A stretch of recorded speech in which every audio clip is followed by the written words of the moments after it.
नमस्कार, मैं हूं पवन त्यागी। गुजरात में आम आदमी पार्टी अपना सरकार बनाने का दावा कर रही थी, लेकिन अब उन दावों की जब पोल खुली है तो वो अपने असली रूप में आ गए हैं और अब उनको लगता है कि किसी भी तरह अपनी इज्जत को बचाने के लिए वो एक ऐसा नंबर प्राप्त गुजरात में कर लें जिससे वो ये कह सकें कि भाई सम्मानजनक तरीके से हम जीते हैं। दावा उनका 90 सीटों का है, लेकिन जो सर्वे हैं और अभी ताजा सर्वे जो एबीपी और चाणक्य का आया है उस सब में मात्र 10 सीटें दिखाई जा रही हैं। वो भी गुजरात के लोगों को हजम नहीं हो रहा है। गुजरात की जनता ये कह रही है कि इन केजरीवाल की पार्टी को मात्र 1 से 2 मैक्सिमम 2 सीटें सूरत से वो केवल मिल सकती हैं जो मुस्लिम बहुल एरिया है। लेकिन केजरीवाल जी अब मुस्लिम वोटों को लेने के लिए तुष्टीकरण पर उतर आए और जिस तरह का तुष्टीकरण उन्होंने दिल्ली के अंदर किया था, हम सबने देखा कि सुप्रीम कोर्ट ने वक्फ बोर्ड को कहा था कि वक्फ बोर्ड के अंडर आने वाली मस्जिदों के मौलवियों का आप तनख्वाह दें। 1993 में 1993 में ये एक कानून के तहत सुप्रीम कोर्ट के निर्देशन पर वक्फ बोर्ड मौलवियों को तनख्वाह देता था, लेकिन केजरीवाल जी ने दिल्ली में दिल्ली सरकार के खाते से उन मौलवियों को तनख्वाह दी। अब इसी तरह का कुछ खेल वो गुजरात में करने का वादा कर रहे हैं। गुजरात चुनाव में उन्होंने गारंटी कार्ड जारी किया है। वो जहां प्रचार में जा रहे हैं वो कह रहे हैं कि हम 10 बिंदुओं पर जनता को गारंटी देते हैं। लेकिन अगर दावों की बात करें तो एक पोस्टर गुजरात से सोशल मीडिया पर वायरल हो रहा है और उसमें लिखा है कि यदि आप हमें वोट देंगे और हमारी सरकार यानी आम आदमी पार्टी की सरकार गुजरात में बनती है तो हम अल्पसंख्यकों के लिए 10 गारंटी देते हैं। उसमें से मैं कुछ गारंटी आपको पढ़कर सुनाता हूं जो उन्होंने बोला है। उस पोस्टर में लिखा है कि अगर हमारी सरकार आ गई तो हम मस्जिद के मौलवियों को 10,000 रुपए प्रति माह वेतन देंगे। इसी तरह उन्होंने कहा कि दरगाह और मजारों को 2 लाख रुपए प्रति वर्ष हम मेंटेनेंस के लिए देंगे। इसी तरह हर मदरसे को 25,000 रुपए की सहायता वो हर महीने देंगे। हज यात्रियों के लिए 100% सब्सिडी हम देंगे। ये पहला राज्य ऐसा होगा यदि केजरीवाल जी की सरकार बनी कि वो 100% सब्सिडी देने जा रहे हैं। इसी तरह उन्होंने कहा अल्पसंख्यक इलाकों में गैर कानूनी कंस्ट्रक्शन जो हो रहे होंगे उनको हम लीगलाइज करेंगे और लीगलाइज करने के लिए जो कानून की सहायता लेनी होगी तो वो निशुल्क अल्पसंख्यकों को प्रोवाइड कराई जाएगी। यानी सरकार उसका पूरा खर्चा उठाएगी यदि कोर्ट में कोई केस जाता है।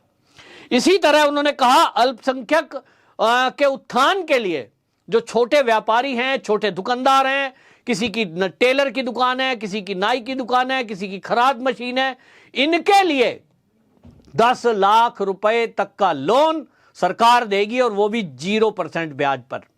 ये उसके कुछ बिंदु हैं जो मैंने आपको पढ़कर सुनाए उस पोस्टर में। जो वो पोस्टर मुस्लिम बहुल एरिया में एक पैम्फलेट है वो बांटा गया है। कुछ जगह मस्जिद के आसपास वो पोस्टर भी लगाए गए हैं। अब इस पर बवाल मचा है कि यदि कोई सरकार इस तरह के तुष्टीकरण के काम अभी आने के पहले ही ये कर रहे हैं, दिल्ली के अंदर जो मौलवियों की सैलरी का मुद्दा उठा उसको ये कह रहे हैं कि साहब वो तो कोर्ट का आदेश था, जबकि कोर्ट में साफ साफ है कि वो वक्फ बोर्ड को कह रहे हैं और वक्फ बोर्ड के पास पहले ही अरबों खरबों रुपए की प्रॉपर्टी है जो गवर्नमेंट ने दी है, दिल्ली में भी दी है, हर राज्य में है।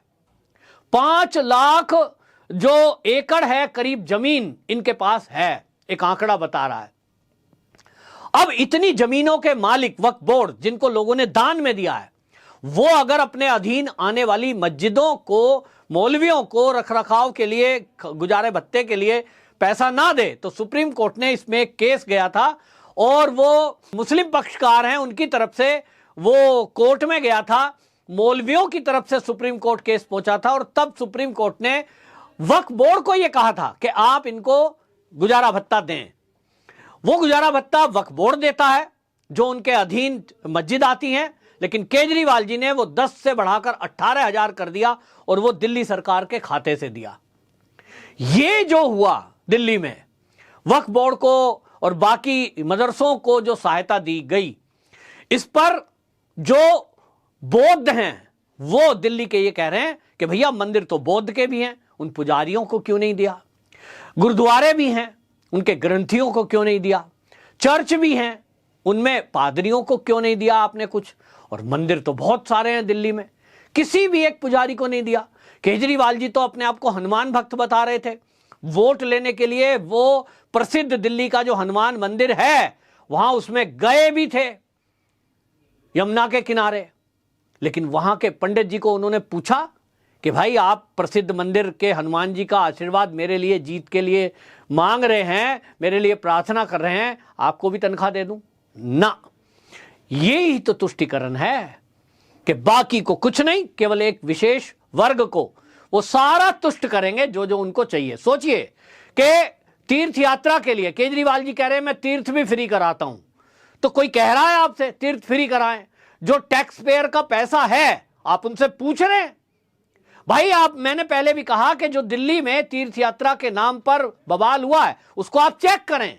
करोड़पति लोग जिनको 50,000 पेंशन मिल रही है, जिनके घर में एसी, बंगला, गाड़ी सब कुछ है, उन लोगों को आप टैक्स पेयर के पैसे से फ्री में यात्रा करा रहे हैं। ये तो आप अपना वोट बैंक तैयार कर रहे हैं। एक एक आदमी को आप 50-50 हजार रुपया उसके ऊपर खर्च कर रहे हैं, और वो भी आम आदमी पार्टी के कार्यकर्ताओं को। तो ये कैसे संभव हो सकता है? लेकिन दिल्ली में हो रहा है। और इसी तरह ये गुजरात को भी दिल्ली बनाना चाहते हैं। जो बातें इस घोषणा पत्र में इन्होंने नहीं लिखी है, क्योंकि ये केवल मुस्लिम एरिया में पैम्फलेट बांटा गया है, ऐसा सूचना वहां से मिल रही है कि वहां बांटा गया है। तो इससे यह पता लग रहा है कि गुजरात में मुस्लिम वोट लेने के लिए केजरीवाल जी किस हद तक तुष्टीकरण करने पर उतर आए।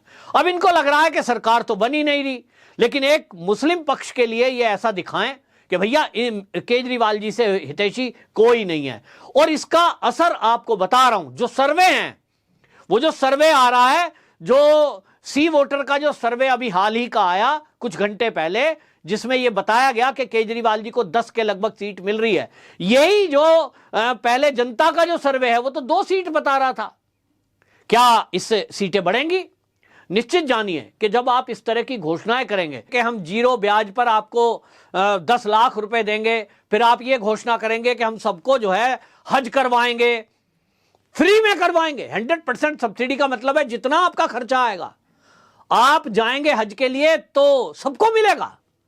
फ्री बिजली आप देंगे, फ्री पानी आप देंगे, महिलाओं को बस की यात्रा फ्री कराएंगे, सब कुछ फ्री फ्री करेंगे। और उसके बाद आप ये चाहें कि ये जो है जनता इस फ्री की रेवड़ी को दुत्कार कर और एक ऐसी पार्टी को चुने जो विकास करती हो।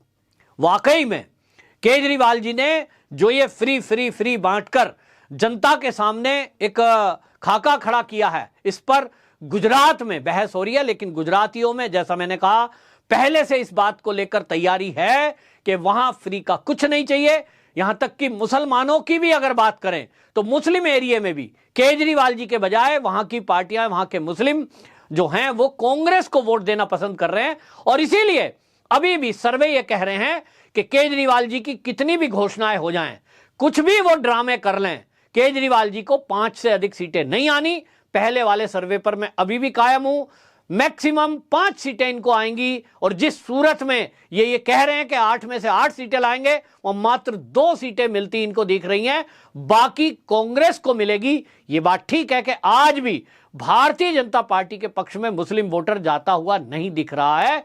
वो होने के बावजूद कांग्रेस नंबर 2 पर पार्टी रहने वाली है और उसकी भी 20 से 25 सीटें आएंगी, ऐसा एक अनुमान है। यहां आपको यह भी बताता चलूं कि सूरत में रोड शो के दौरान केजरीवाल जी ने यह दावा किया था कि भैया पत्थर उनको एक गली से आए और पत्थर मारे गए। हालांकि उस पत्थर लगने से कोई घायल नहीं हुआ। तो सवाल यह है कि मारने वाले ने मारा किसको? तो उसकी अब पोल खुली है। गुजरात की सूरत पुलिस यह कह रही है कि कोई पथराव नहीं हुआ, यह केवल एक ड्रामा था। कुछ पत्थर रखे गए थे और उनको दिखाकर मीडिया में ये एक सहानुभूति जनता की लेने की कोशिश की गई थी। लेकिन इसका असर सूरत में उल्टा पड़ा है। सूरत के निवासी ये कह रहे हैं कि केजरीवाल जी सूरत में रोड शो में आए, पूरे गुजरात में कहीं कोई पथराव की बात नहीं हुई और सूरत में आकर उन्होंने सूरत वालों को बदनाम करने के लिए यह ड्रामा रचा है। इसी के कारण जो वोट मुस्लिमों की भी है वो कांग्रेस की तरफ शिफ्ट होती दिखाई दे रही है। केजरीवाल जी को मुस्लिम वर्ग भी ये फ्री करने के बावजूद वोट देने को तैयार नहीं है। अब इस सब के बाद सब पोल खुल गई है और अब एमसीडी दिल्ली का जो चुनाव है इसमें भी ये जो पैम्फलेट मुस्लिम एरिया में गुजरात में बटे हैं इसका असर आपको आने वाले दिनों में दिखाई देगा। वंदे मातरम।